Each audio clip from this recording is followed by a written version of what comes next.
Selfies, social media posts, scrolling, likes.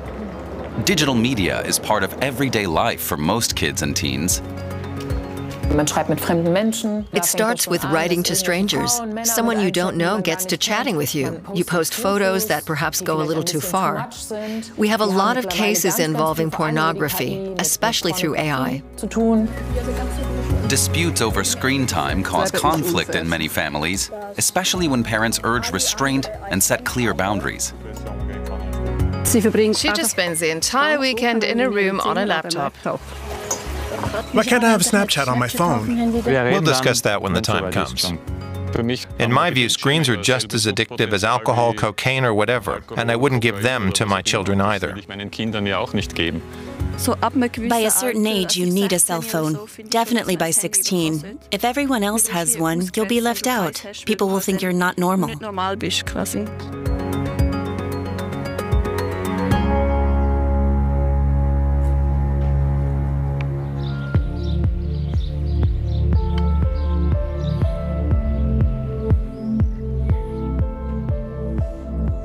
Martin and Ursula Wunder Nowotny live in Switzerland in the municipality of Sevelen. They're trying to raise their children to be responsible with smartphones and social media.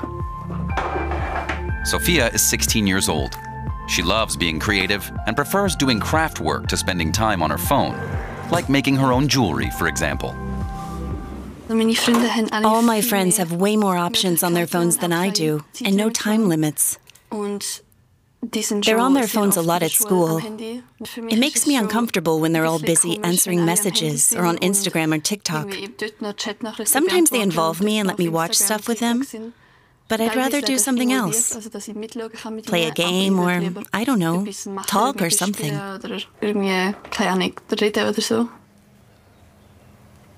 For 2 years now, Sophia has had a smartphone of her own, but only because she needs it for school. She needs a cell phone to unlock her laptop. Her parents set clear limits on how she can use it.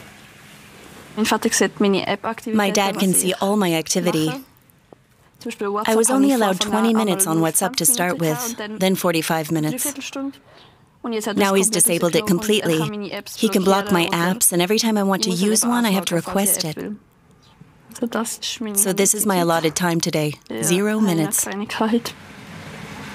International studies show screen time for kids and teens ranges from 3.5 to 9 hours per day. That includes streaming movies, gaming, social media, and schoolwork. These days, you have kids in 4th grade with their own smartphones. On the one hand, every child must wear a helmet when riding a bike. Safety is a top priority, but safety for digital media is apparently not important. What I find concerning is the incredible fascination that screens have on us humans. I think we just have to be careful. We need to pay attention. It has the potential to be addictive. John is 12 years old. His parents aren't ready to get him a phone of his own yet. This is my mom's phone. I use it to arrange meetups with my friends and stuff. Yeah.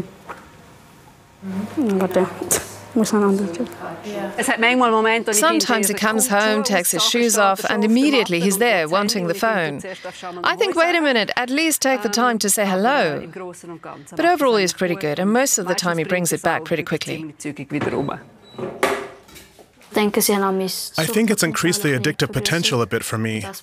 I'm not allowed to use it much. I think that will make me want it even more later.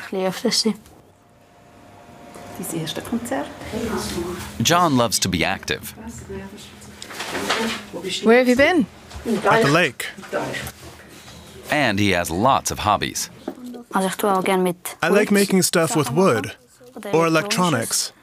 I recently discovered spray cans too. I read a lot, and when I'm bored, I listen to music. I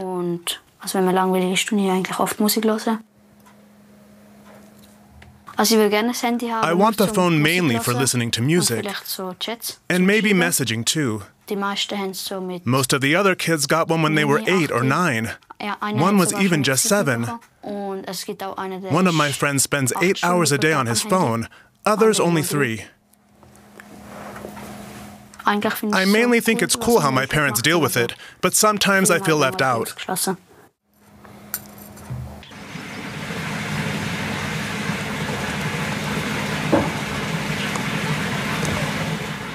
As a mother, moments like that break my heart. On the one hand, I want to say, go ahead, join in, so you can be part of the group. That's so important when you're growing up. But at the same time, I think, no, that's absolutely out of the question.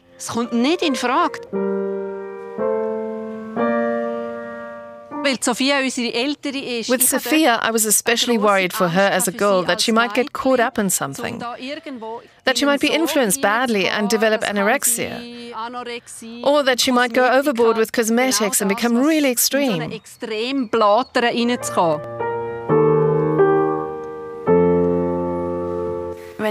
Maybe I would think, I'd like to be like that too, if I saw really thin and athletic girls on Instagram, but I don't know.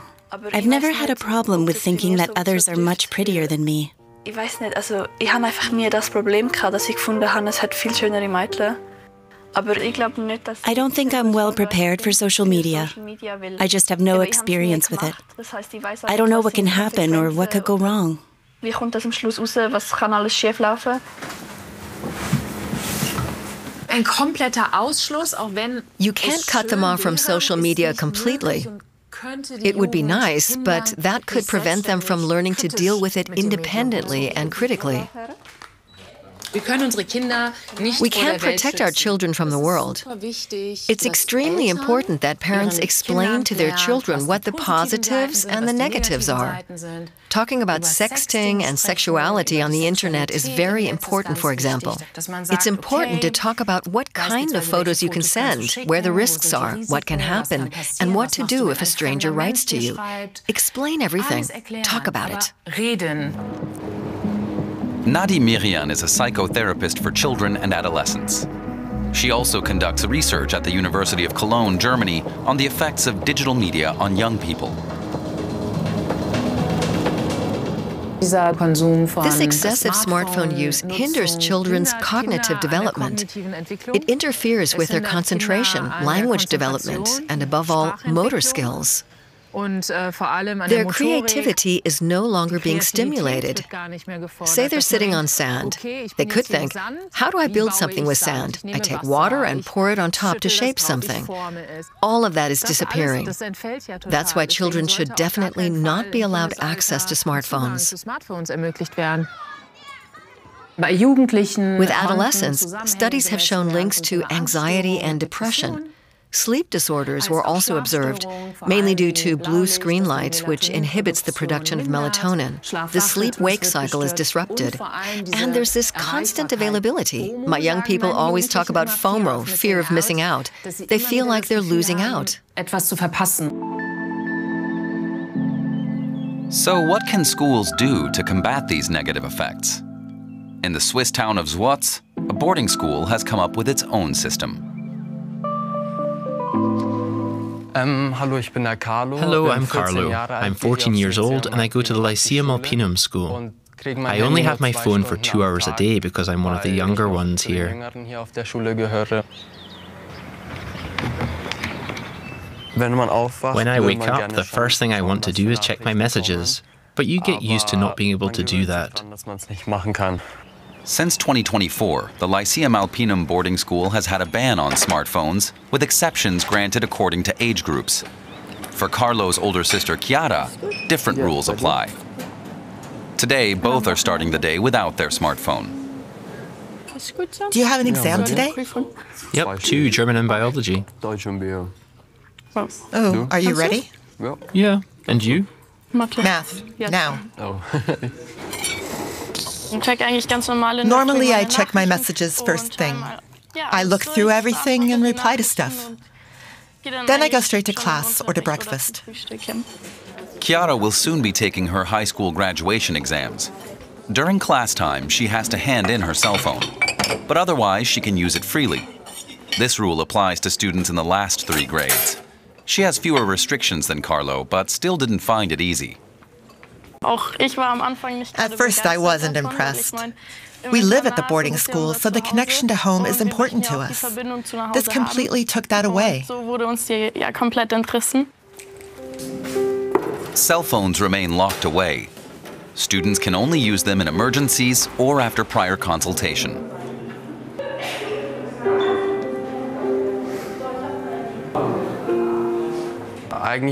Normally I pick up my phone now, but I don't have one, so I just have to wait. You're good. Your name is on your table because we're in a different classroom, so sit where your name is. Eleanor Phillips is Carlo's English teacher. She says the smartphone ban offers definite advantages in the classroom. So I think the beginning of lessons are a lot easier. You don't have to have constant reminders about phones away, or you don't hear buzzing when you're teaching, which can be really distracting. And if I'm distracted, I know the kids are also distracted by the buzzing. When you feel your phone going off during class, you immediately want to see who's texted you, find out what it's about, reply quickly, and so you miss things. Now everyone is paying more attention and learning more instead of being on their phones and playing video games all the time. Hello, Diana. Oh, hoi Maya. Christian Gröte is a physics teacher and deputy head at the school. He's just updating another colleague on how the smartphone ban is going. So we did a survey overseen by a researcher, and I expected a lot of negative feedback. But that was largely not the case. In fact, most students found the ban liberating. 3/4 of students say they are less distracted and can concentrate better. Of course, it's a big change, and everyone is having to get used to it. I'm in regular contact with other schools to ask them how they do it. I can only recommend this to everyone. Schools everywhere see the need for a solution. In France, smartphones have been banned by law in school classrooms since 2018. Italy introduced a similar ban in 2022. It makes absolute sense for schools to introduce bans because school is a place of learning, personal development, and social interaction. Studies show that the mere presence of smartphones leads to a reduced attention span. So how am I supposed to learn anything in that environment? It works best without smartphones. I'm definitely in favor of delaying things. For brain development alone, as well as personality development, it's so important to grow up without these apps. Learning with pen and paper, really reading, touching a book. So delay things with the smartphone. Wait until they're teenagers. Don't ban it completely, but agree on a set of rules together. Regeln setzen, gemeinsame Regeln setzen. We head now to the east coast of Ireland. The town of Greystones is home to around 22,000 people. What sets this place apart is that many parents have got behind an initiative called It Takes a Village. Since 2023, 8 elementary schools have been on board.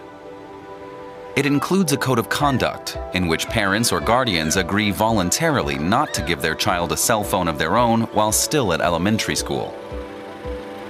As a mother, Marlena Murphy supports the idea. Hi, girls. How are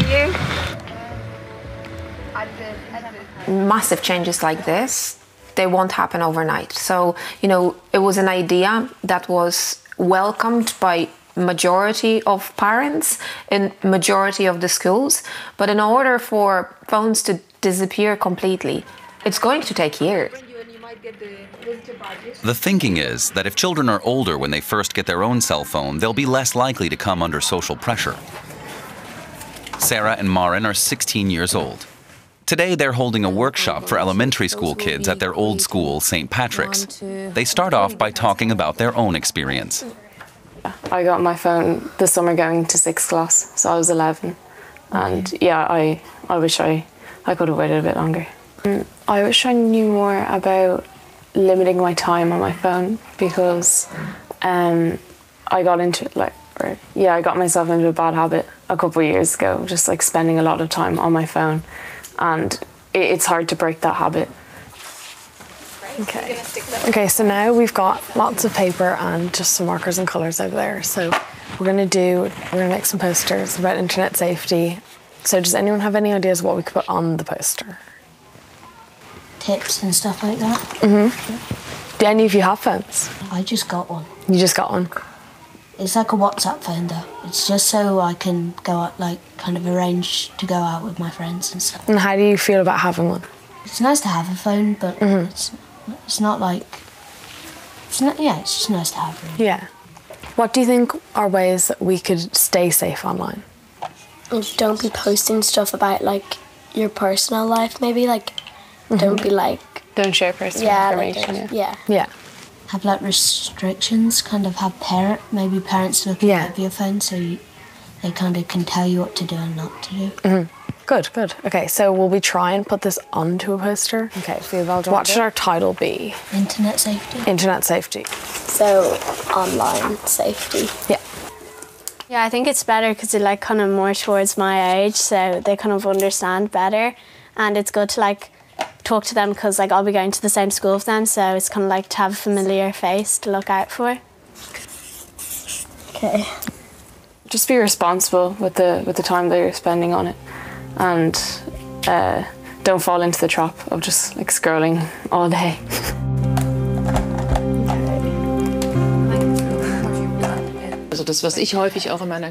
In my clinical work, I've often heard of photos being shared where someone was wearing shoes, for example, that others didn't like or something like that. The photo was then posted all over these WhatsApp groups. I find those groups totally counterproductive. Teachers now have WhatsApp groups too. It's all very risky in terms of cyberbullying or hate messages. And I'm actually seeing more and more young people suffering from it. Bei jungen Menschen, dass sie darunter leiden.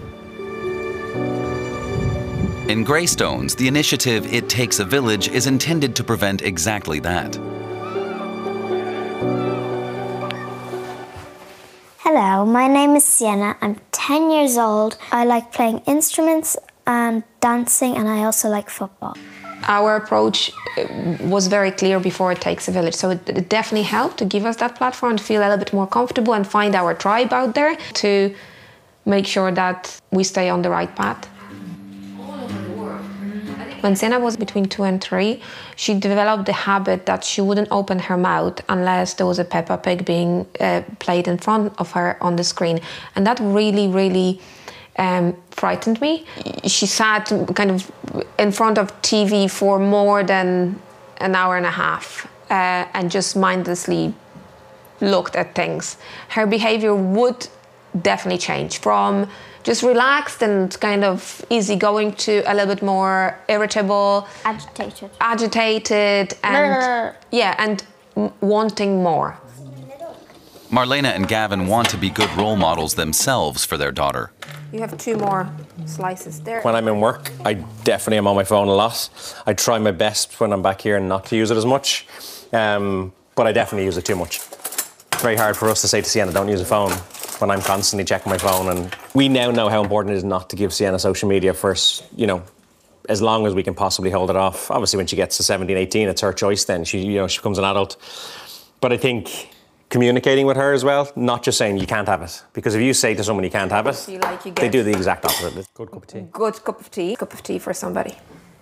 Although many other parents in Greystone support the idea behind It Takes a Village, Sienna's friends have more access to digital media at home. And your avocado. It feels really bad because all the kids in school, they're talking about video games on their iPads and their watches and what's your number so they can text each other anytime. But it's sad that I don't have it. As part of the initiative, Sienna and her mother attended a workshop on the effects of excessive social media consumption. It left a lasting impression on them both. And then after paper out of his copybook and just wrote to me. When we finished the workshop, it was about I think teenagers and how they feel depressed sometimes when they spend a lot of time on their devices and how they feel just sad all the time. I just felt so bad for the teenagers, like that they would never feel happy. It was kind of like the world had almost broken into something that's not all flowers and all, and rainbows. It was the time when she said, please, can you make sure that I'll never get like this? Yeah. A lot of the things you will see on social media will make you think maybe you're not pretty enough, or maybe you haven't got nice enough legs or nice enough clothes, because, like Mom was saying earlier on, every social media post, they have filters on. I like my legs. I like my legs. I know, and you should. You should be always comfortable, like, because you have what you have. You have your body. Why don't you eat your eggs, Mom? Sorry, We're not telling everybody don't have a phone or phones are evil. Like, that's not the case. There's nothing we can do as a society to stop you eventually having a phone. It's not like, let's ban them, because banning, that's never going to work. You're not going to stop kids having phones. And not forever. It's to educate them and teach them how to use them properly. If your child, for example, says, I feel left out when I don't have a phone and everyone else does, you need to hear them and help them out. Tell them, I understand why you feel that way, and give examples. Try to explain that it's not always important to be part of the crowd, or maybe read through a few hateful comments online and ask them, how does that make you feel, and would you want to be a part of that? Carlo and Chiara have gotten used to having long periods without their phones.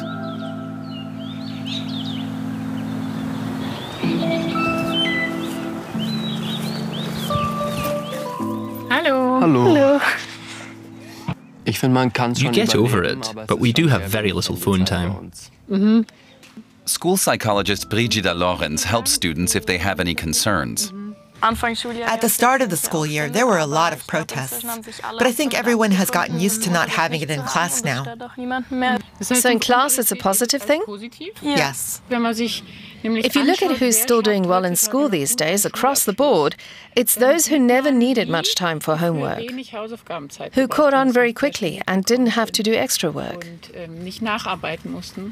Today, those who used to need a lot of time for homework just don't have time for it anymore. For many young people, the lure of spending time on the phone instead is just too strong, and it can have serious consequences. Things that are really difficult for students and cause real shock range from videos of beheadings to severe sexual abuse. Cell phones have also made interpersonal conflict extremely difficult for some young people, especially the very young ones. I mean, conflict that includes bullying. In the past, you might have had problems with some of your classmates. Now you have 300 messages coming at you. Not having your smartphone with you is a very simple form of protection. And I think limiting the time they have on their cell phones is very helpful. How long students get their cell phones for depends on their age, but academic performance and behavior are also taken into account. On weekdays, Carlo can use his smartphone for 2 hours in the evening. I check my phone briefly, look at my messages, reply, and scroll a bit on Instagram or TikTok, but I don't spend that long on it. When smartphone time rolls around in the evening, the atmosphere at the school changes.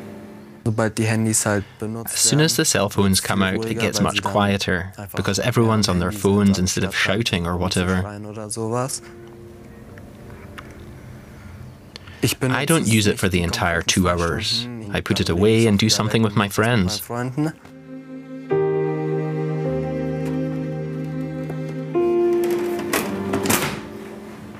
Growing up without smartphones and social media is rare these days. Sooner or later, the children of the Wunda Novotny family are likely to demand more access.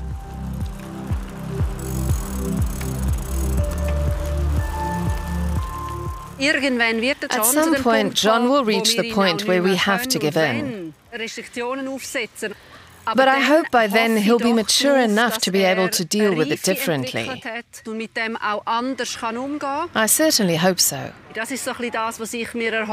They become stronger if you keep them away from it for longer. In a year and a half, Sophia will be 18. Then I won't be able to tell her not to go on Instagram or whatever. When I see that she can handle it and isn't on the thing constantly, then we can take another step forward.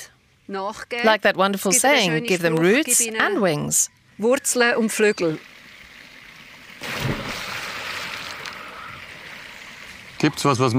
Would we do anything differently looking back? Maybe we'd be even more strict, and perhaps try to get in touch with other parents earlier on.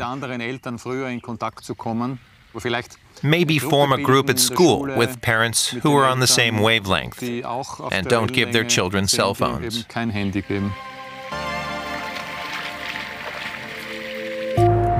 The way we as a society use our smartphones has an impact on our social interactions. That applies both to children and adults. There's now even a new social science term called phubbing. It's when I'm on my cell phone even though I'm involved in social interaction. So I'm with someone, but I'm on my cell phone. The fact that we have this neologism shows that the lure of digital technology has become stronger than our social interactions. So we're interacting less socially. We take photos of our food and share them immediately. We can no longer just be in the moment and enjoy it. Sienna's parents are happy that their daughter is growing up without the influence of social media and her own smartphone.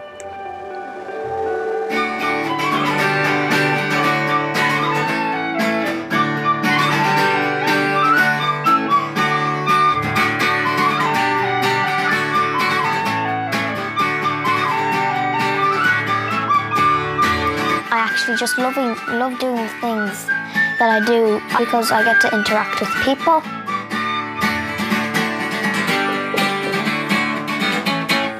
Irish dancing is probably the one I like the most. I don't know why, but it's because I have so much energy to give, and I don't know, I think Irish dancing and me are a good couple. When he sees it, he'll be like, ooh. But her parents are wondering how long they can keep Sienna from having her own cell phone and access to social media. You got that right, Mike? Yep. I just kind of assume we give her the phone at 12, like we made that promise, but... If more people feel the same way, then it's going to be much easier. All the parents within the 3 secondary schools declaring that they won't be giving their kids social media. It's a good argument for the kids to say, I'm the only one, so you have no other choice. Yeah. But if you know that there's 30 or 40 from 150, then it's going to be easier to... Yeah. 100%, so definitely as long as we can, yeah? Yeah. Technology has a really important role, but I think we're losing our capacity as humans because of technology, and maybe that's where we're going wrong. So if we can learn to live parallelly with technology, we just need to learn to use it so it doesn't damage us.